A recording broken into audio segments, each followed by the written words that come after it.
আজকে রান্না করব আমার গার্ডেনের ফ্রোজেন লাউ, এটা পুঁই শাক আর গরুর মাংস। হ্যালো ফ্রেন্ডস, আসসালামু আলাইকুম। আশা করি সবাই ভালো আছেন, সুস্থ আছেন। আলহামদুলিল্লাহ আমিও ভালো আছি, সুস্থ আছি। যে যেখান থেকে আমার এই ভিডিওটা দেখতেছেন সবাইকে অনেক অনেক ভালোবাসা। আপনাদের ভালোবাসাই আমি আজ এত দূর এসেছি।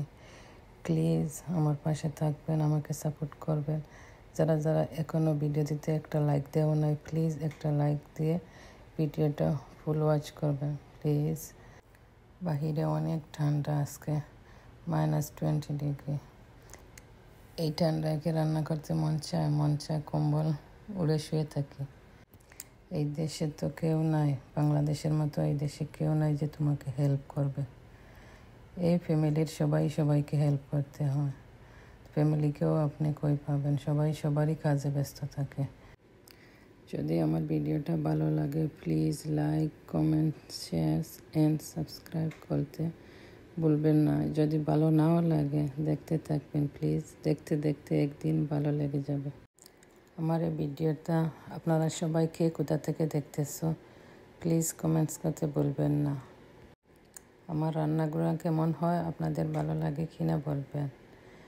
আর কীরকম ভিডিও চান এবং ভিডিওতে আমাকে কি ইমপ্রুভ করতে হবে প্লিজ সবাই জানালে খুশি হব।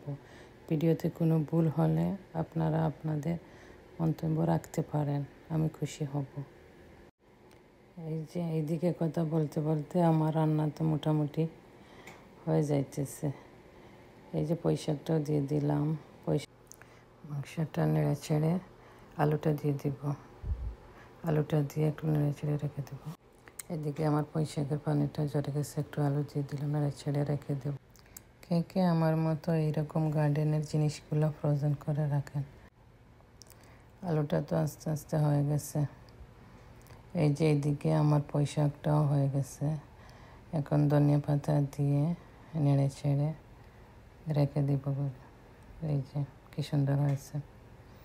এদিকে আলুটাও হয়ে গেছে। এই যে আমার মিমিটা বসে আছে। এই যে আলুতে ধনিয়া পাতা দিয়ে একটু নেড়ে চেড়ে চুলার উপরে রেখে দিব। এই যে কি সুন্দর হয়েছে রান্নাটা। এদিকে আমার চিংড়ি মাছটাও রেডি হয়ে গেছে। এখন আমি লাউটা দিয়ে দিব। লাউটা দিয়ে ঢাকনা দিয়ে 5 মিনিট করে রাখলেই ফ্রোজেন লাউ তো ঠিক হয়ে যাবে। এই দেখেন কি সুন্দর হয়ে গেছে। যদি কেউ না জানতে চাও আমি কিভাবে ফ্রোজেন করে লাউ রাখি আর সারা বছর খাই, আপনারা জানতে পারেন। সবাই ভালো থাকেন, সুস্থ থাকেন।